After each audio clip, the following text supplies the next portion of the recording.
Olá, no programa de hoje, a polêmica flexibilização do licenciamento ambiental. Os dispositivos previstos em um PL aprovado no Senado e seus efeitos para o patrimônio verde do país. Os embates entre parlamentares e a ministra do Meio Ambiente, Marina Silva. As críticas de especialistas à matéria e os posicionamentos do governo Lula em meio aos preparativos para a COP30. Eu converso com a diretora de Políticas Públicas da ONG SOS Mata Atlântica, Malu Ribeiro. Bem-vinda novamente ao Mundo Político, Malu. Um prazer recebê-lo. É um prazer para nós. A gente agradece a oportunidade de trazer essa pauta para a discussão da sociedade por meio da TV. Malu, o PL recém-aprovado no Senado foi apresentado em sua versão original em 2004, 21 anos atrás.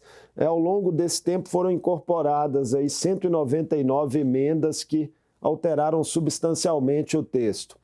Em linhas gerais, qual o sentido das principais alterações previstas e o risco de retrocesso ambiental? Olha, as alterações conseguiram deixar um texto que já era ruim muito pior. É um enorme retrocesso. Esse texto ele implode com a legislação ambiental brasileira e com o que hoje nós temos de instrumento de participação da sociedade, de análise de risco e, sobretudo, de oitiva dos órgãos técnicos e das cidades, dos municípios, no processo de licenciamento ambiental. Vejam que um texto com tantas emendas fica até difícil de compreender o resultado desse projeto de lei. A gente, ao invés de dotar o Brasil de uma legislação moderna, clara, aplicável, que seja harmoniosa entre os três poderes, União, Estado, Município, e que leve o Brasil no rumo do desenvolvimento sustentável, nós temos o que a gente chama de uma verdadeira colcha de retalhos. São tantas emendas, mas tantas emendas, que o tecido original, que deveria ser uma lei geral para dotar o país de segurança jurídica, acabou sendo esfacelado. Nós temos aí o afastamento dos órgãos técnicos, afasta do licenciamento ambiental questões que são direitos constitucionais. Por exemplo, a lei de uso do solo, a certidão de uso do solo, que é determinada pelos municípios, pelas prefeituras, pelas nossas cidades. Ela deixa de ser considerada.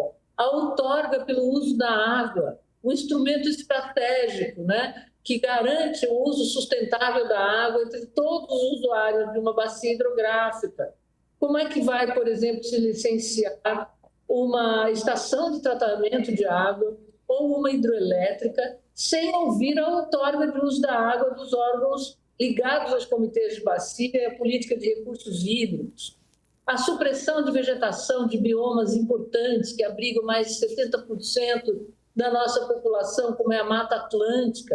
A supressão da vegetação não será mais feita pelo IBAMA nas florestas maduras. Esse texto, uma dessas emendas, inclusive, altera a lei da Mata Atlântica, que não era matéria do licenciamento ambiental. Então, são várias dispensas que tornam esse projeto de lei de difícil aplicação, com graves riscos de danos ambientais, acidentes, tragédias anunciadas, e que, sobretudo, desrespeitam os órgãos técnicos, os órgãos científicos, e principalmente os municípios, os comitês de bacia, o IFAM, o ICMBio, que dão seus pareceres e suas orientações para o órgão licenciador. Malu, é uma tragédia. Malu, tem a chamada licença autodeclarada para atividades de médio impacto ambiental previsto ali. Esse é um dos pontos mais sensíveis? Sim, esse é um dos pontos graves, eu diria. Sobretudo, a população de Minas Gerais sabe muito bem o que é a ausência de fiscalização e de controle dos órgãos ambientais para as atividades minerárias. Nós tivemos as tragédias, os danos ambientais que atingiram a bacia do Rio Doce, a bacia do Paraupeba e que são chamados daí das tragédias de Brumadinho e Mariana, com passivos ambientais até hoje. A atividade minerária é uma das atividades de médio impacto, porque não é resíduo perigoso ou tóxico, que poderá estar na licença autodeclaratória, na LAC, né? O Supremo Tribunal de Justiça e o Supremo Tribunal Federal já julgaram que a LAC pode ser aplicada para empreendimentos de baixo impacto, aquelas atividades sem potencial poluidor, mas foi incluída por emenda também médio impacto. E quem vai decidir o que é pequeno, alto, médio impacto não serão mais os conselhos de meio ambiente, e sim o órgão licenciador. Isso é um problema gravíssimo que poderá trazer tragédias aí anunciadas, consequências catastróficas para o nosso país, além de conflito, não é? A ministra Marina Silva, Malu, ela vê o PL como um golpe de morte na legislação atual, impactando inclusive negócios do Brasil com o exterior. Ela já procurou o presidente da Câmara, Hugo Mota, para tentar desacelerar essa discussão, né, por lá.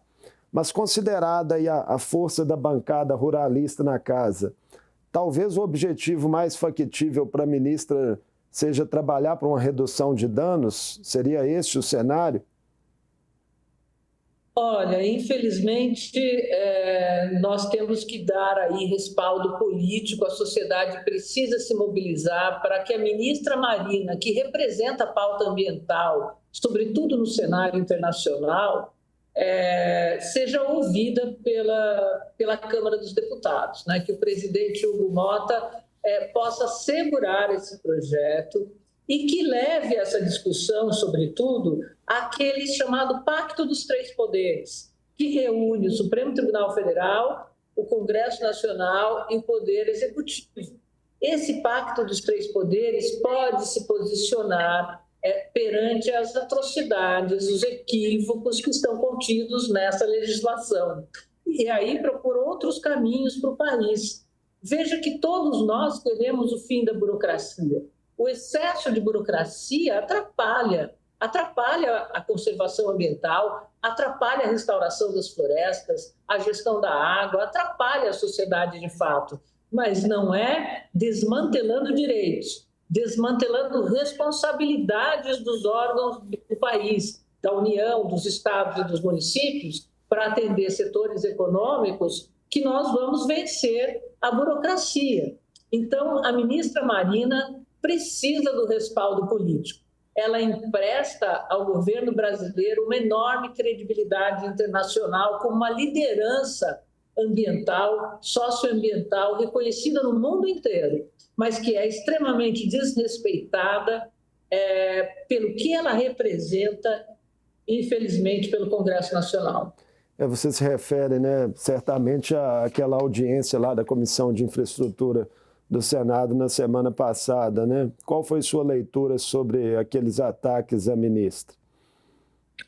A leitura que nós fazemos é que o ataque não era a pessoa da ministra Marina Silva, mas a pauta que ela representa.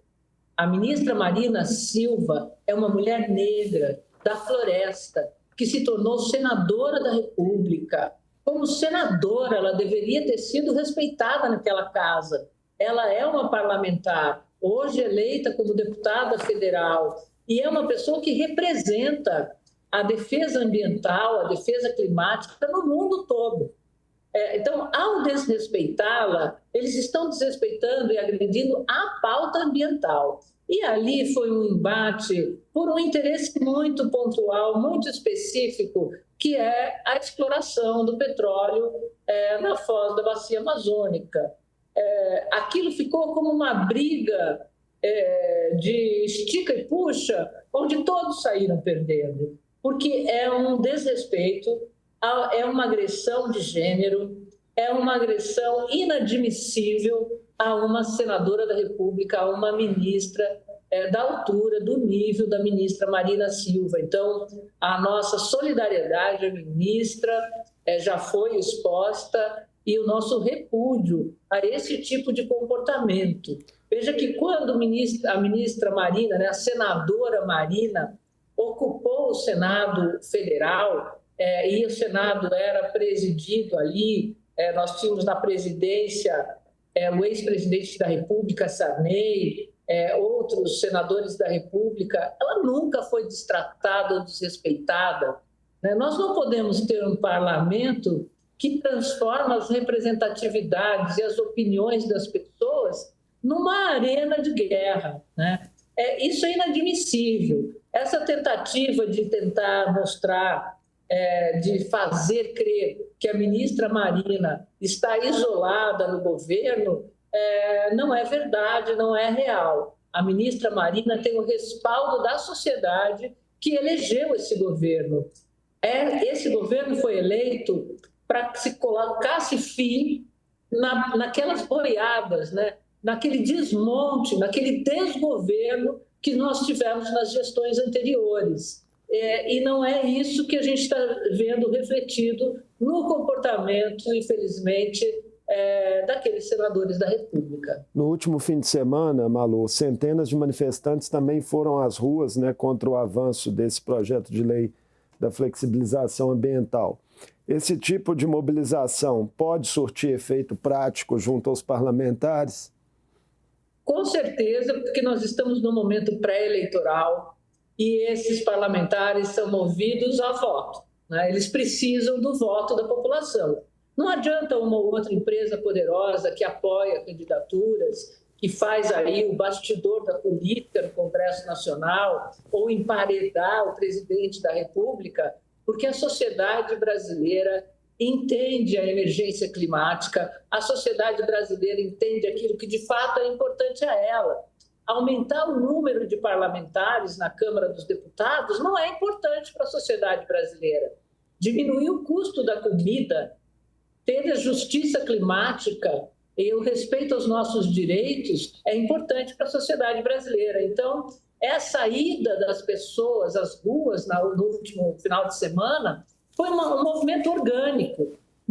Não existe ninguém bancando ou apoiando essas manifestações. A sociedade está atenta e os políticos precisam entender isso. A sociedade brasileira, a sociedade mundial está atenta aos rumos que o país vai dar. Não é possível que um país que vai sediar a COP30, que quer despontar aí como uma liderança global na defesa da biodiversidade dos seus patrimônios naturais, tenha sinais tão antagônicos, né? De um governo que foi eleito com essa agenda e de um Congresso Nacional que quer desmantelar essa agenda às custas de um imediatismo econômico, de um favorecimento para determinados setores que buscam a licença do licenciamento ambiental, a não licença, né? A dispensa do licenciamento ambiental. Então, é muito importante que a sociedade se manifeste. Vejam que a ONU, Organização das Nações Unidas, lançou um documento, o Papa chamou atenção, o novo Papa, sobre os 10 anos da encíclica Laudato Si, onde o Papa anterior chamava a todos do mundo para uma ação em defesa do meio ambiente e da emergência climática. Então, não são apenas as pessoas, os cidadãos, as comunidades e os ambientalistas, é a comunidade científica, são vários setores econômicos que percebem que essa é uma lei de exageros. Malu, sob pressões econômicas, o IBGE divulgou que o agro, né, puxado pela soja, impulsionou o aumento do PIB no primeiro trimestre, numa demonstração aí, de solidez desse segmento, mas que muitas vezes se coloca também do lado oposto da agenda ambiental. É de fato possível, né? A gente sempre se faz essa pergunta, conciliar crescimento econômico e preservação? Isso é um discurso ultrapassado, é uma falácia. Na verdade, o agronegócio precisa dos recursos naturais para que tenha água, para que tenha diminuição dos impactos das mudanças climáticas, para que tenha polinização, biodiversidade. Então, é um tiro no pé que esse setor acaba dando em si mesmo. E, inclusive, para a balança econômica, para a exportação, os outros países, a comunidade europeia, o acordo que o Brasil está prestes a firmar com a comunidade europeia, exigem comprometimento com a agenda socioambiental, exigem comprometimento com a democracia. Então, é um tiro no pé, é um equívoco. Esses setores estão sendo impulsionados de forma muito equivocada. Eu acho que ainda ecoa para alguns deles aqueles discursos absurdos e desrespeitosos de que vamos passar a boiada em cima da legislação ambiental, das normas infralegais, né? Que foi propagado aí por uma corrente política que ainda insiste em se agarrar ao poder e que, espero, venha a ser punida pelo Supremo Tribunal Federal agora nesses julgamentos dos atos golpistas do dia 8 de janeiro. Essas coisas todas estão interligadas. A defesa do meio ambiente, a democracia, os nossos direitos, o direito humano de acesso à água limpa, de acesso à biodiversidade, as nossas florestas, que são patrimônios naturais, as nossas áreas costeiras. Isso tudo está em jogo nesse momento, então é extremamente importante que a sociedade se posicione e que dê o recado nas urnas no ano que vem. A água importa, floresta importa, meio ambiente importa, respeito à mulher e às diversidades importam, as minorias, né? As áreas urbanas, periféricas, as populações da zona rural, e tudo isso tem que estar representado no Congresso Nacional. E hoje não é a realidade do nosso país. Malu, o desmatamento caiu 32,4% em 2024 em todos os biomas no país, segundo um relatório que foi divulgado em maio do MAP Biomas. Ainda assim, o Cerrado segue como o mais atingido, né, com perda aí de mais de 652 mil hectares no ano passado. O que tem impulsionado esses números e qual a importância deles se manterem em queda? Olha, um dos compromissos do Brasil no Acordo do Clima e que é agora levado à COP30 é a nossa NDC, né? Esse nosso compromisso destaca 3 pontos chaves. O desmatamento zero, nós precisamos alcançar o desmatamento zero, a restauração florestal em todos os nossos biomas e a criação de unidades de conservação, áreas protegidas e terras indígenas. Esses dados do desmatamento, o desmatamento vem caindo no Brasil de uma forma geral, mas sobretudo no Cerrado, na Caatinga, na Mata Atlântica, nas zonas que a gente chama de encraves do bioma Mata Atlântica, né, que é onde a Mata Atlântica se encontra com o Cerrado, se encontra com a Caatinga, com os Pampas, né? Essas áreas ainda sofrem uma pressão pelo desmonte da sua legislação, para que haja uma liberação, favorecimento no desmatamento para avanço da monocultura. O Brasil tem muitas áreas, terras abandonadas, não produtivas e que tem espaço para que a gente tenha um agronegócio sustentável, ecologicamente viável, justo e competitivo para o mundo todo. Não é preciso retroceder em direitos e atacar o meio ambiente. Isso é ruim para o próprio agronegócio. Então, a gente espera que esse setor acorde, assuma posições coerentes. Não adianta querer ter empresas do setor fazendo ESG, propaganda de meio ambiente, de um discurso politicamente correto, fazendo no bastidor uma pressão para desregulamentação legal, né? Para impunidade e para favorecimentos. É preciso que todos caminhem com uma visão e com uma corresponsabilidade de nação. A gente precisa entender o que o Brasil precisa, não o que determinado setor econômico precisa. Queria aprofundar com você, Malu, um ponto que você tocou rapidamente, uma resposta anterior, que é a exploração de petróleo na margem equatorial da Amazônia, né? De fato, uma discussão quente no debate público. O que precisa ser colocado na balança em relação a essa questão, na sua visão? Olha, o Brasil assumiu um compromisso pela transição energética justa. E esse compromisso é contraditório com a exploração de petróleo, né? combustível fóssil. Nós teríamos outras alternativas economicamente importantes e que seriam aí destaque e exemplo nesse momento.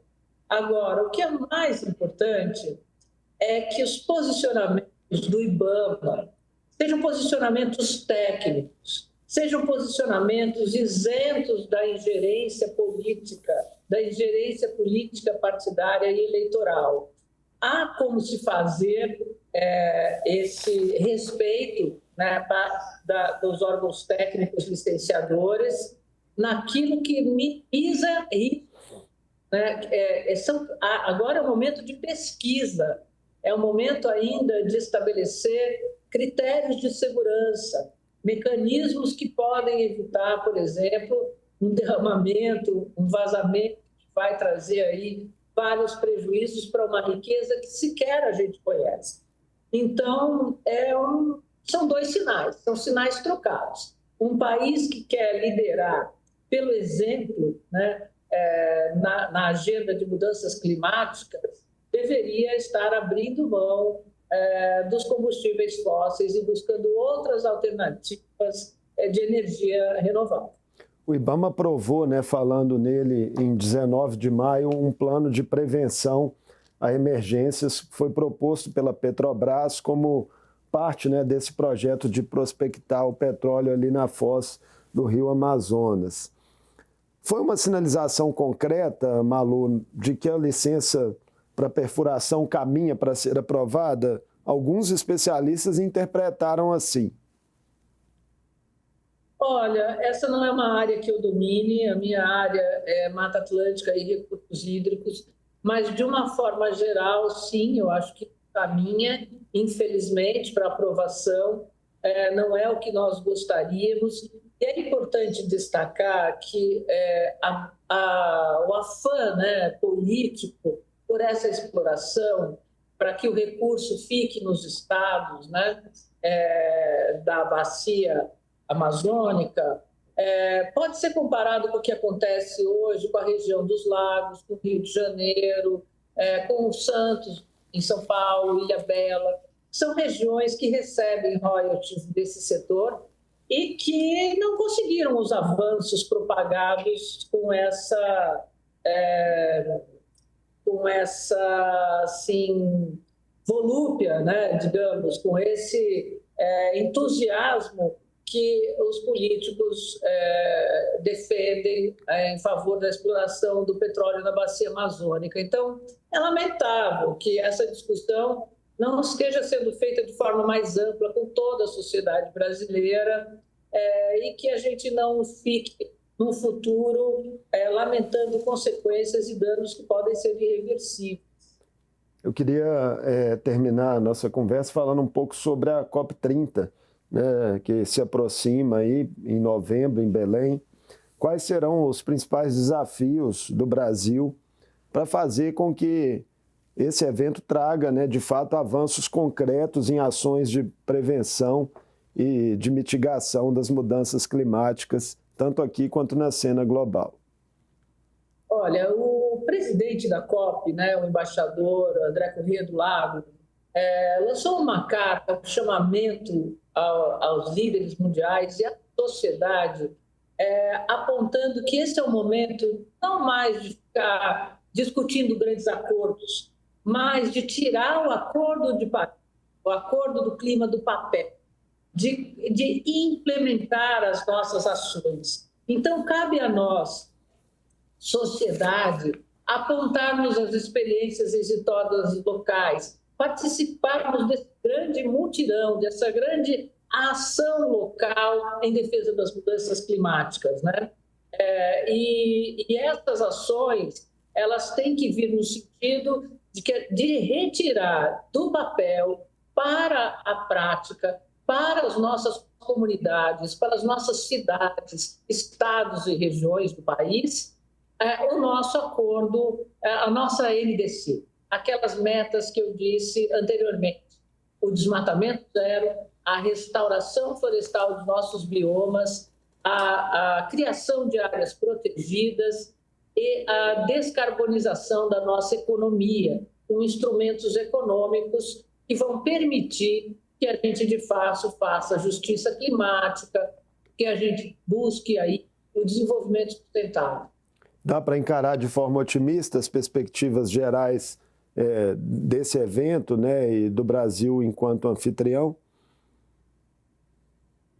Olha, a nossa expectativa é que essa seja uma COP de um país democrático, de um país detentor de florestas e de mega biodiversidade, e que a gente não passe vergonha, ou seja, que a gente vá com coerência para a Conferência do Clima, sem retrocessos, sem aprovação do PL da devastação, que tramita agora no Congresso Nacional.